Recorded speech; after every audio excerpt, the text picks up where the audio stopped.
Board of County Commissioners business meeting. We are here for our very first in-person meeting, and a big thank you to all of the staff that made this possible. Please bear with us if we do have any technical difficulties. We will still be taking comments for each item and for general public comment from folks in the courthouse, as well as folks who are joining us online. If you have public comment on an agenda item or under the regular public comment, please use the raise your hand function on Zoom. Staff will call on you and unmute you. We ask that speakers give their name and address for the minutes.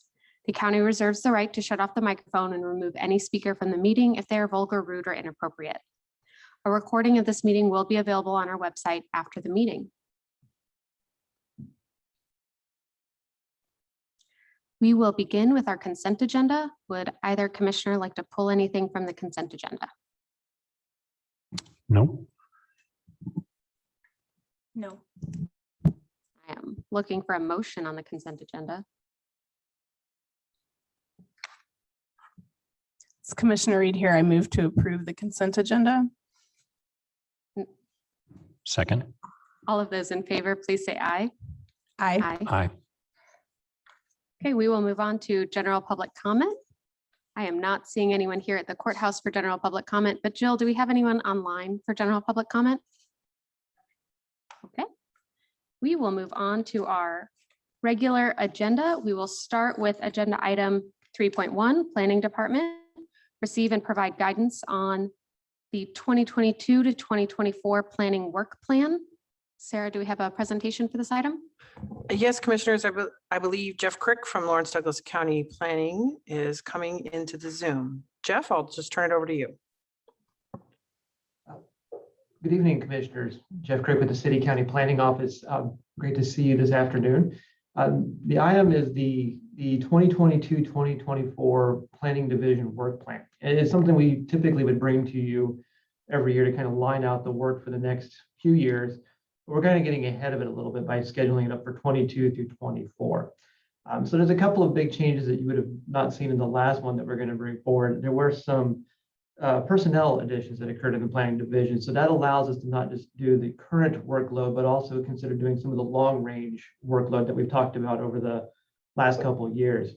So you'll see in the course of the last page, or excuse me, the last page of the memo, there will be kind of a calendar of the items that are listed out there. You'll notice that we are starting to program long range planning. So the sector plans, the area plans, and the neighborhood plans are coming back into the schedule very heavily. So we are anticipating to be able to carry out 2 plans a year for the next 3 years to help kind of get that on track and moving forward.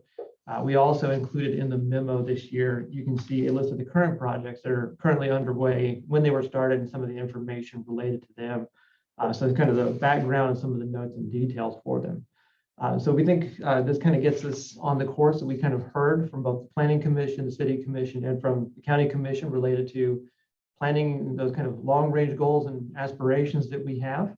And so here tonight just to kind of receive guidance and review on this. And if there's any kind of adjustments you'd like to see made, we're happy to make those notes and changes. And with that, I'd be happy to stand for any questions. This is Commissioner Portillo. Do we have questions from commissioners? I do not have any questions.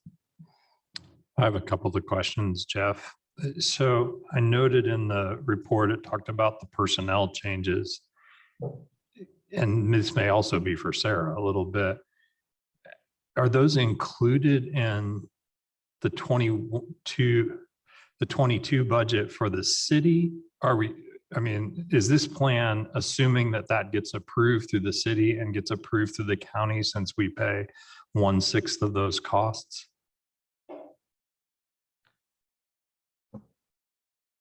Jeff, I'll go ahead and let you answer how the first part, and then I can talk about the money. Sure. To the commissioner's question there, the positions that we're being added were 3 planners and a planning technician. So they're currently in recruitment at the moment. When something occurs in the middle of a budget year, it doesn't show up in the year that it occurs, it shows up in the next year. So it would be coming into that for the next budget year for 2022. So we're currently recruiting to fill 3 of those positions at the moment. So that when we staff that up, that'll give us the capacity to do the long range work and also keep up with the current work. But I hope I answered the question there. What I would say in terms of our agreement with the city of Lawrence on combined metropolitan planning and staff support is one of several agreements that we are going to continue to work on in 2021 and 2022 with the city of Lawrence to renegotiate. In my conversations with the city manager, he has indicated to me that any of those sort of negotiated changes shouldn't impact this work plan, that this work is scheduled, the city is committed to be in support of this work plan regardless of whatever the percentage works out. I don't believe, and Jeff can correct me here, that the work plan was necessarily prepared according to that percentage, which might be part of what Commissioner Kelly was asking about. But I think right before us right now is what's the work plan? And then as we look at the agreement larger, then I think there could be some conversations about if there needs to be retooling of that based off of needs and items and so forth. Jeff, does that seem consistent with what we've discussed? Yes, that is. Yeah. So the work plan was not based on that. It was just us looking at like what was the capacity and availability of it. It did not tie into that other facet. Okay, that's helpful. And then there was a lot of discussion in there about consultants. Can you talk about like why you would consider a consultant on a project versus why you would assign that to staff? Sure. Sometimes it's more about speed and timing of a project. If it needs to happen faster or sooner than what is currently scheduled, that capacity could be picked up by a consultant. We think with Plan 2040 being relatively new and having a pretty good basis, that it would not be difficult for a consultant to be able to develop something that would plug right into that format. So it might be just a question of expediting an item up that might not have staff capacity to do it. That was what we were kind of indicating with that. And sorry, Commissioners, just one last question. Jeff, I mean, we've had lots of conversations of how long it will take a sector plan to happen, and you know the pressures that are on us as we wait for those to happen. Can you walk us maybe through a timeline of it? And I know it's not always hold fast and firm to this, but if we're looking like, for example, the west of K10 plan, do you have an idea based on your work plan about how long that would take to make the adjustments necessary? We kind of put if you forgive the analogy, kind of pencil to paper and kind of sketched out to kind of see what that would look like. Most sector plans, when they start working through some of those items, depending upon the complexity, could take about anywhere between 3 to 9 months to go through the normal public input, the drafting, and the vetting phase. So it just depends on the complexity. Some of the ones that we saw back in the mid 2010s, if you kind of that area, they were a little elongated for that initial process and public discussion. So we think they'll be a little bit quicker for some of those areas. So best guess, I would say, is probably in safe range, is probably about a 6 to 9 months to kind of go from scratch to having a product before the commission for consideration.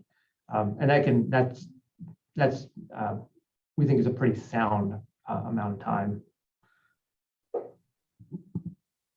Thank you. I don't see anyone here for public comment in the courthouse, but Jill, is there anyone online for public comment?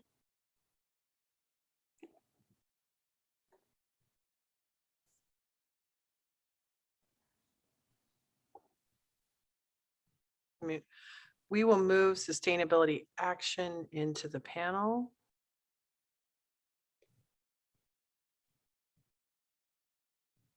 Sustainability action, you should be able to come off mute and provide your comment. Please state your name and address for the record, please. Hi, good evening.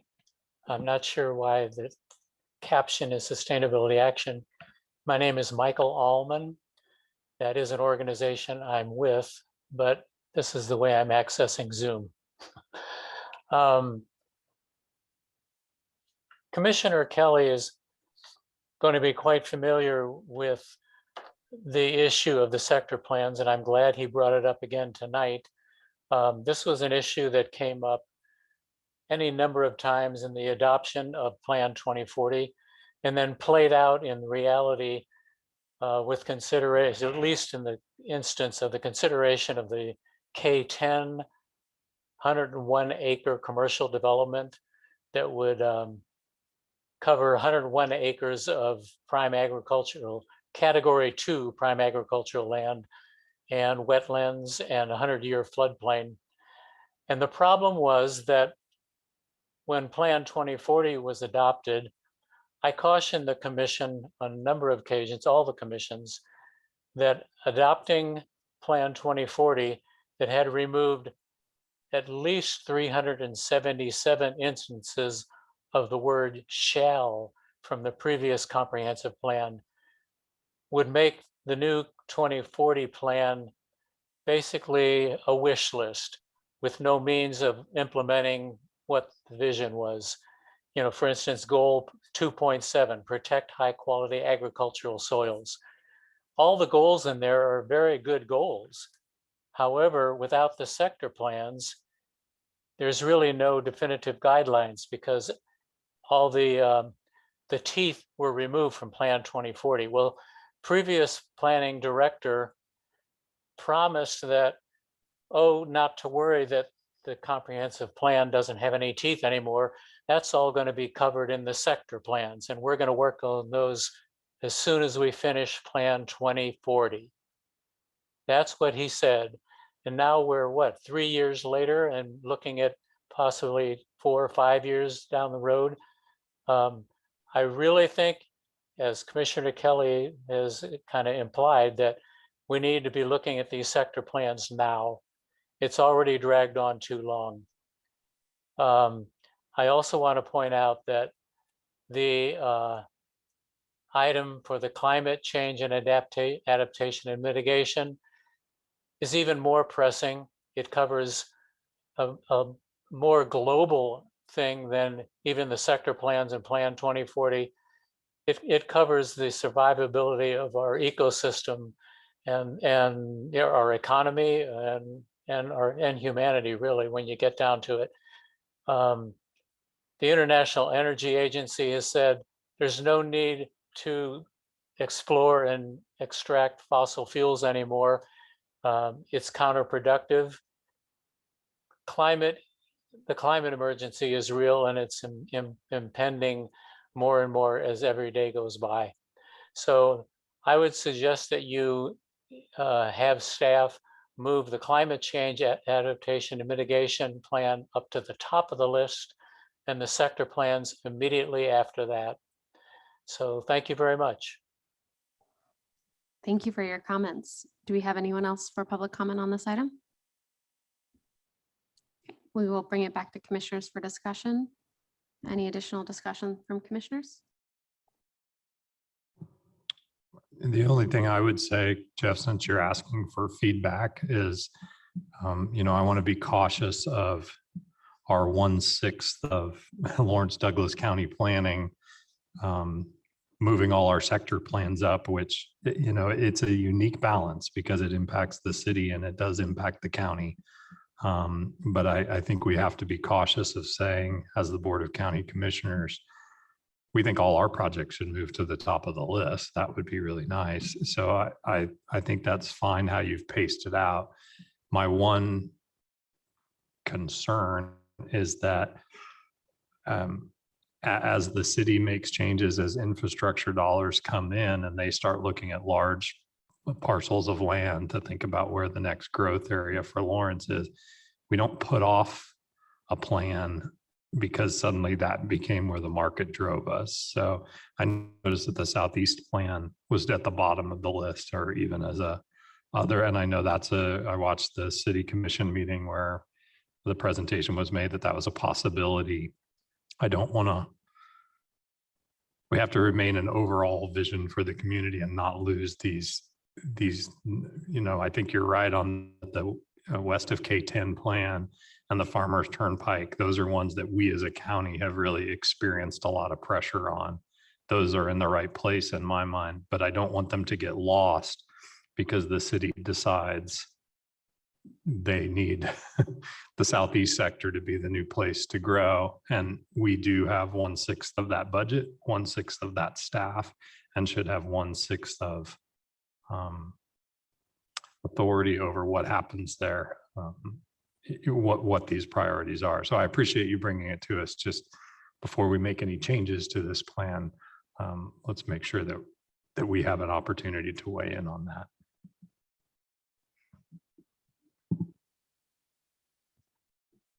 Thank you very much, Jeff.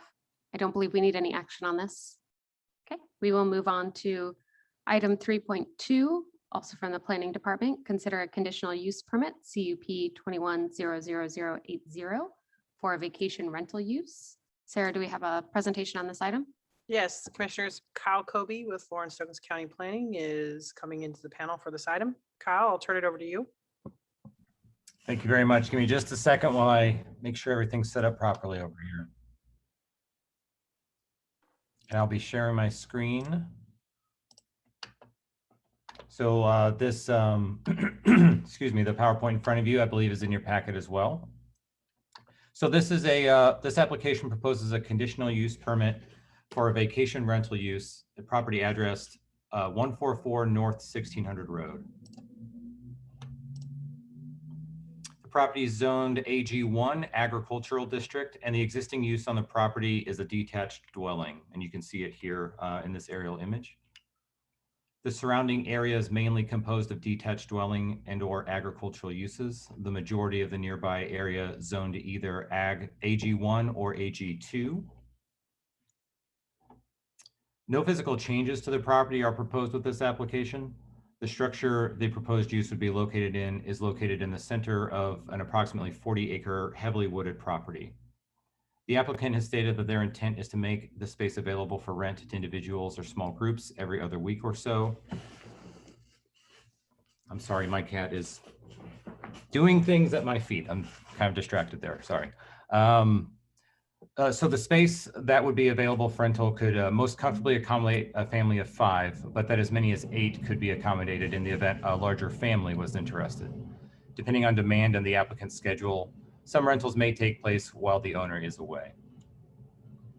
So this item was heard by the Planning Commission at their regular meeting on May 24th. The Planning Commission voted unanimously to forward a recommendation for approval to the Board of County Commissioners. Sorry.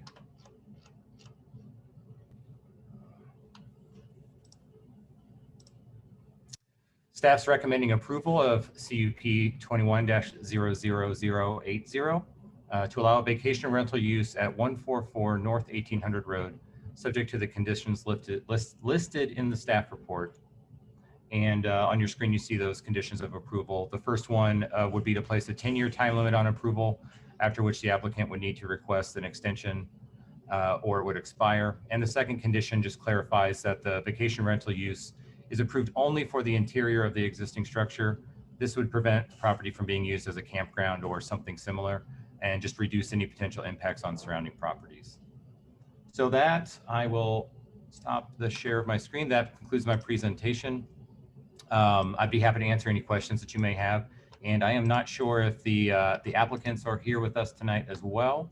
But yeah, I would be happy to answer any questions you might have. This is Commissioner Portillo. Thank you very much for the presentation. Do we have any questions from commissioners? This Commissioner Reed here. I am just curious if we, I don't think this is the first CUP we've seen for maybe Commissioner Portillo and I have, but it's CUP for vacation rentals. And I'm just curious if staff knows about how many of those exist in the county, and if that 10-year kind of pre-conditioned approval before review or reapplication, if that's a standard amount of time with CUPs like this. Kyle Kobe, planner. So yeah, I took that 10-year. There was an application, and forgive me, I don't remember off the top of my head what that location was. There was an application a year or two ago that proposed a similar use. There were some other uses associated with it, but a vacation rental use was a part of that, and a 10-year time limit was applied to that one as well.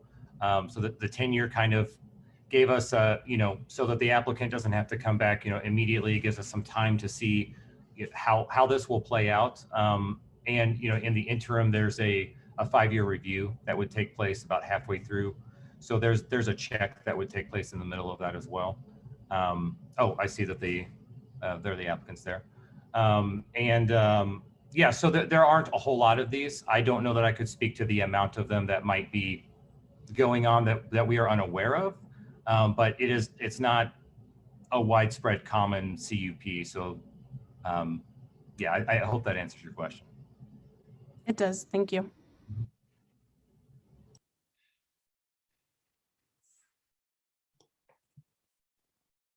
It does not look like we have anyone for public comment here in the courthouse. Do we have anyone online for public comment on this item?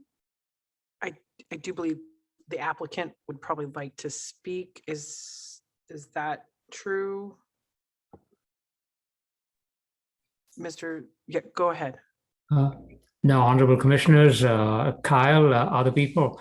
No, we don't have any comment. Just one comment, Kyle. I think that's a typo. In the slide, I saw 1800. We are actually 1600 road, which is just west of Stall. But I know that the aerial, everything is spot on. And just like I told the Planning Commission, both Audrey and I, we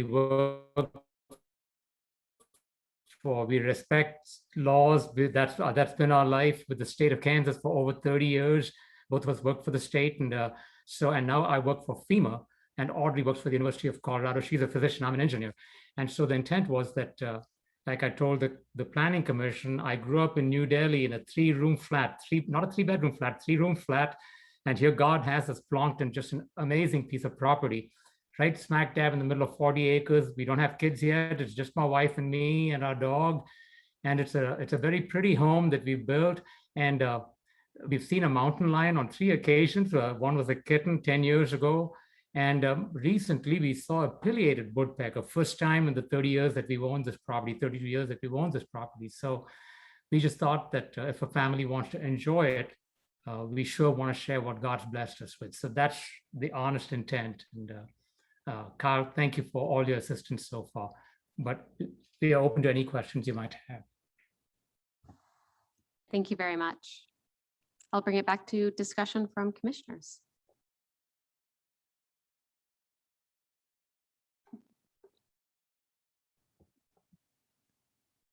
I don't have any discussion items. Happen to make a motion to approve a conditional use permit CUP 21-00080 for a vacation rental use located at 14 North. Let me get that right. 144 North 1800 Road. Is that what he said? Yeah, 1800 Road. Based on the findings and of fact in the body of the staff report and subject to the following condition and subject to the conditions listed below. This is Commissioner Reed here. I'll second that, but amend it to be 144 North 1600 Road is the accurate address. Thank you. Thank you. And I'll bring that to a vote. Everyone in favor, please say aye. Aye. Aye. Aye. Thank you very much. We will move to item 3.3, psychiatric residential clinical rotation. Sarah, do we have a presentation on this item? Yes, thanks, Commissioners. Bob Transkier, Director of Behavioral Health Projects, is going to introduce this item. I believe Patrick Schmitz with Burt Nash is also here as well to help walk the commissioners through this item. And I believe that Dr. Nana Dodson, Medical Director at Burt Nash, is in the waiting room, and possibly Dr. Houston as well from Burt Nash. So we may want to promote them to panelists. There's Dr. Houston.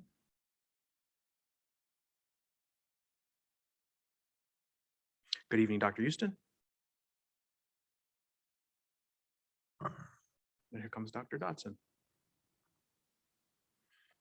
Okay, good evening, commissioners.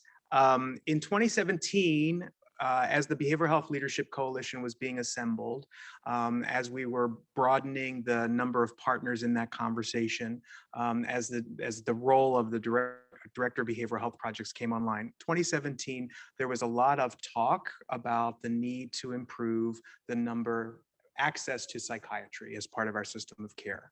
And one of the core needs that was identified was, there were lack of providers in our community. And so in 2018, the County Commission made a kind of major step, major investment to bring more providers and to support Burt Nash and Heartland to have more providers on board. Originally, that proposal was to bring 2 psychiatrists and 2 APRNs to each agency, 1 psychiatrist and APRN at each agency. We have made a lot of progress by working together with the psychiatric infrastructure group, by working in collaboration with LMH Health.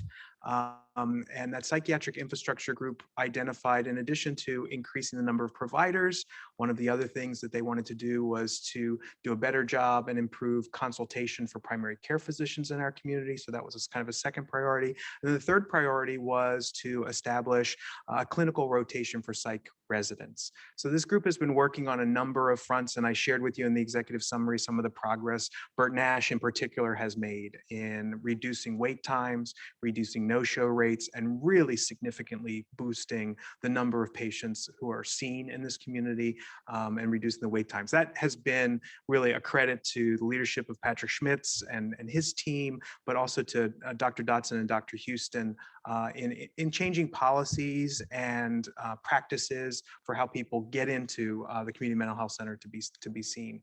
Dr. Houston came to the psychiatric infrastructure work group several months ago and said, I really still want to elevate this priority of bringing a clinical rotation of psychiatry residents to our community. And we now have an opportunity to do that. So I'm going to turn this to Dr. Dotson and Dr. Houston so they can just kind of describe the idea. And we have opportunity again because we were not successful in bringing a provider to Heartland. And so there's a chance here to repurpose funds and capacity and continue to make steps forward.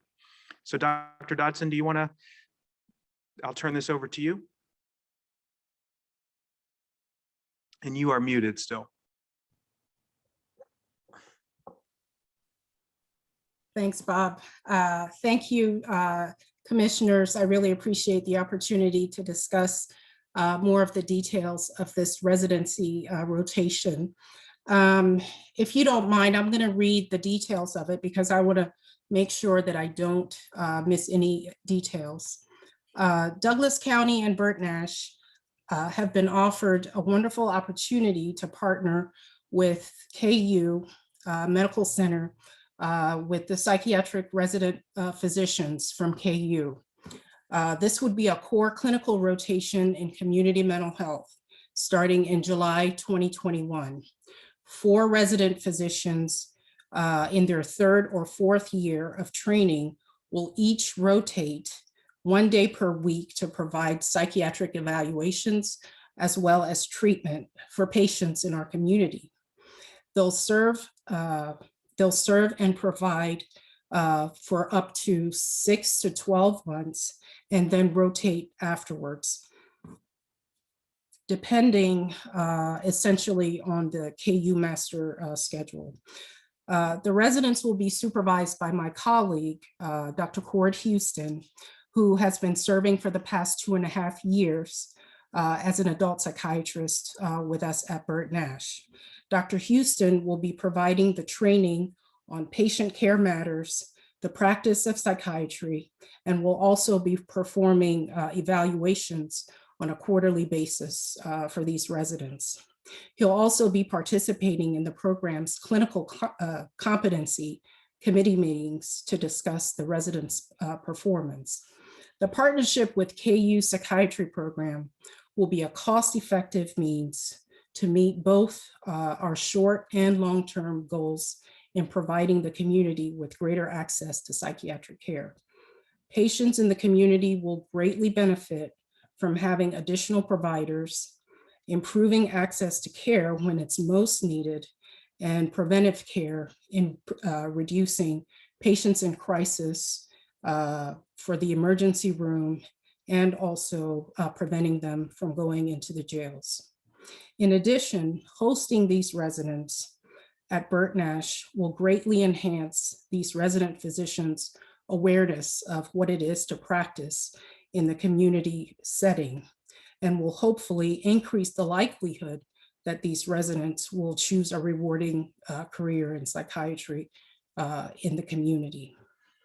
A long-term funding source for this resident rotation has yet to be identified. Douglas County and Burt Nash are currently seeking the funding for this opportunity, but the BHLC, as well as the Psychiatric Infrastructure Work Group, have both endorsed the repurposing of the $100,000 of the 2021 psychiatry supplemental funds to support this project.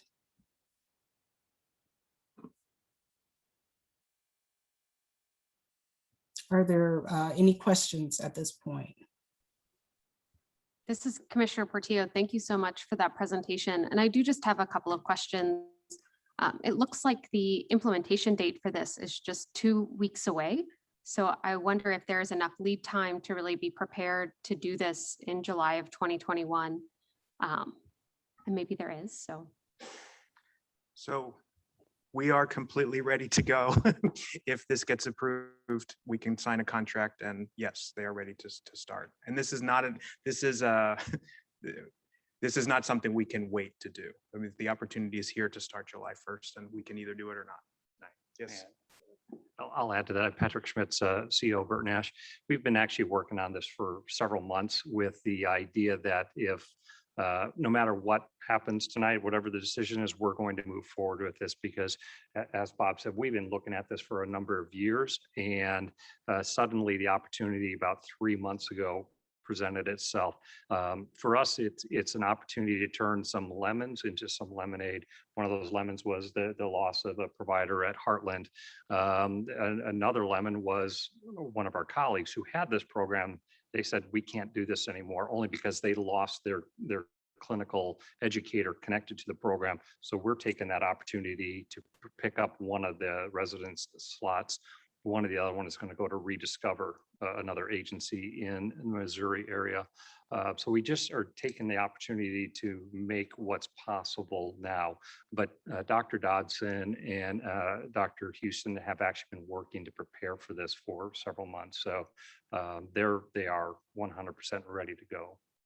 And we're committed to this as an agency. And thankfully, our county partner is going to hopefully make it possible. And we are seeking multiple ways of making this a long-term sustainable opportunity for the residents. Thank you. That's incredibly helpful. One other question, and this is just, I don't have a ton of background in how this type of training and education goes. It does sound like these are kind of short stints for the residents who are going to be there 6 to 12 months, and they're coming in for a day at a time. And training is happening alongside that. So how can you just help me understand the kind of training as they're also providing service model a little bit more, and how the community will benefit from that? I can see how the residents will receive quite a bit of training, and that's fantastic. Dr. Houston, is that a question you'd like to? I would love to. My name is Dr. Court Houston. I've had the privilege of serving your community for the last 2.5 years. These residents are third year in their training, sometimes are fourth year in their training. So these are seasoned doctors that are very close to actually already being out of their training and practicing. So they are competent to be able to see patients, to properly assess patients, to prescribe medications, and to do so unsupervised in the setting of actually being in the clinical office with the patient. They do require oversight. And so each day they would end the day by going and meeting with me. We'll go over the cases that they've had, make sure that if there's any questions or issues, that we can address those then, as well as being available for them throughout the day if they get to a situation where they don't know how to handle a situation. So they'll actively get supervised at the end of each day. All of their notes are reviewed, making sure that best practice is occurring.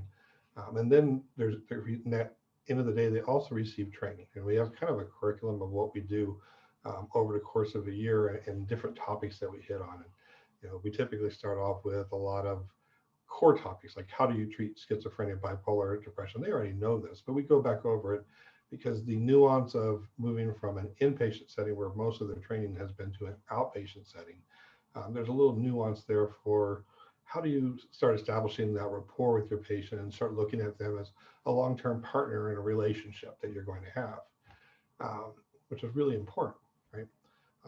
this is a wonderful opportunity to also get them embraced into community mental health and all that it entails.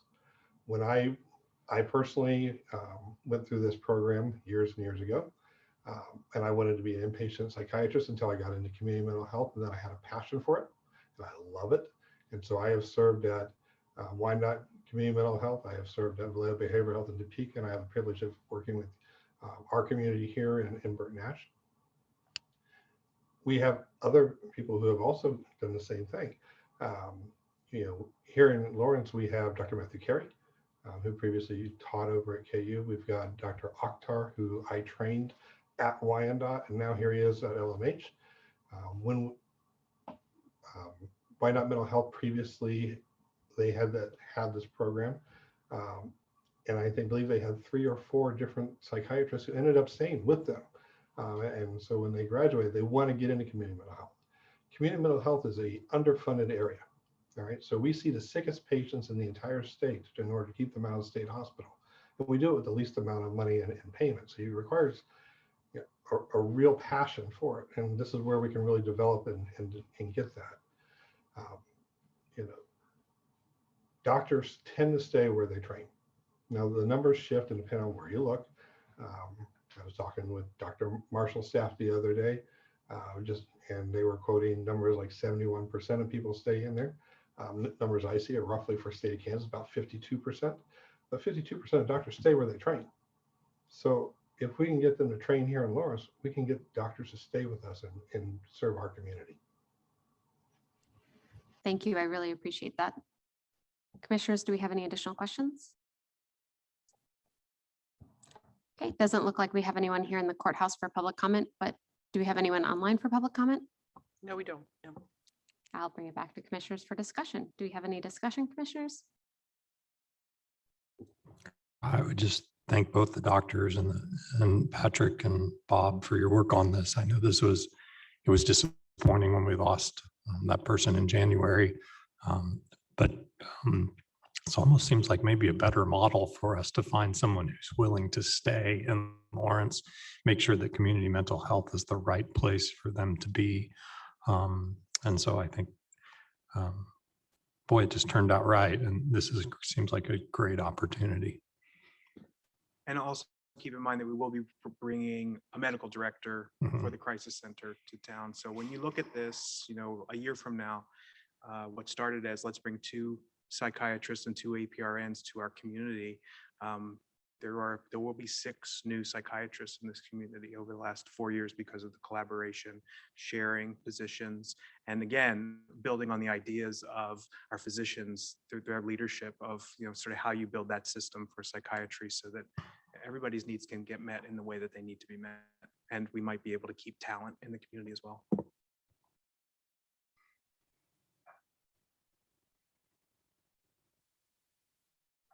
Commissioner Reed, I don't have any questions, but thank you for being thoughtful and paying attention to opportunities that open themselves up kind of at the right time, it sounds like.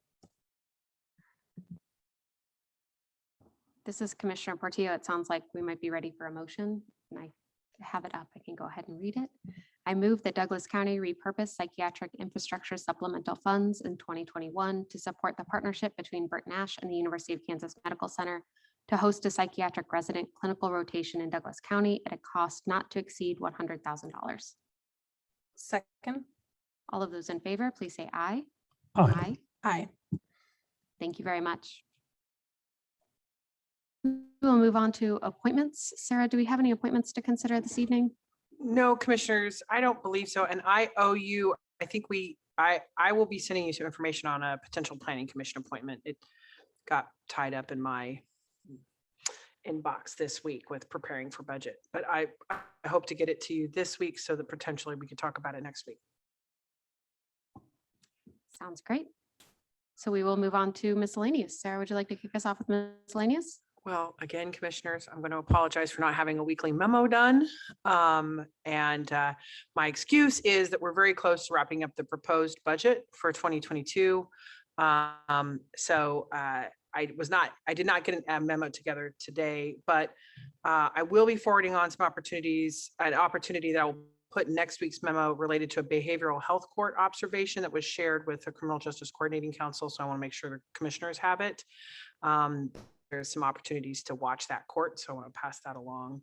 And we'll do so soon. And just to kind of let the commission know, as I said, we're really close to wrapping up the proposed budget for 2022. We're still planning for budget presentations the week of June 28th. So I think that within the next few days, I'll be able to put all those things together and share that with the commission as well as the public as to our next step. So thank you. I'm really excited for the budget. Thank you for the update. I don't have any miscellaneous items for us this evening. Commissioner Scully, Commissioner Reed. None for me either. None. Go ahead, Sarah. That looked like you were about to. I totally forgot that I was going to mention that today is a very momentous day in Douglas County administration history. We have 4 staff members whose birthdays are today, including Bob Tryansky, who is with us today, Jasmine Moore, our Sustainability Director, Michelle Spreer, our HR Manager, and Julie Sackrider, who is our Analyst for Risk Management. So it's a very fortuitous day in Douglas County administration on June 16th. So we had our first, in addition to it being our first meeting back together, and just really appreciate commissioners for all the pivoting we've had to do and all the support of our staff to make this kind of pivot possible again. And it's really great to have you back in the building. So Happy birthday to all. I am truly surprised to see so many Geminis in local government administration, but deeply appreciative for all that you do. And it is very exciting to be in person. If we have nothing else, we will adjourn. Thank you.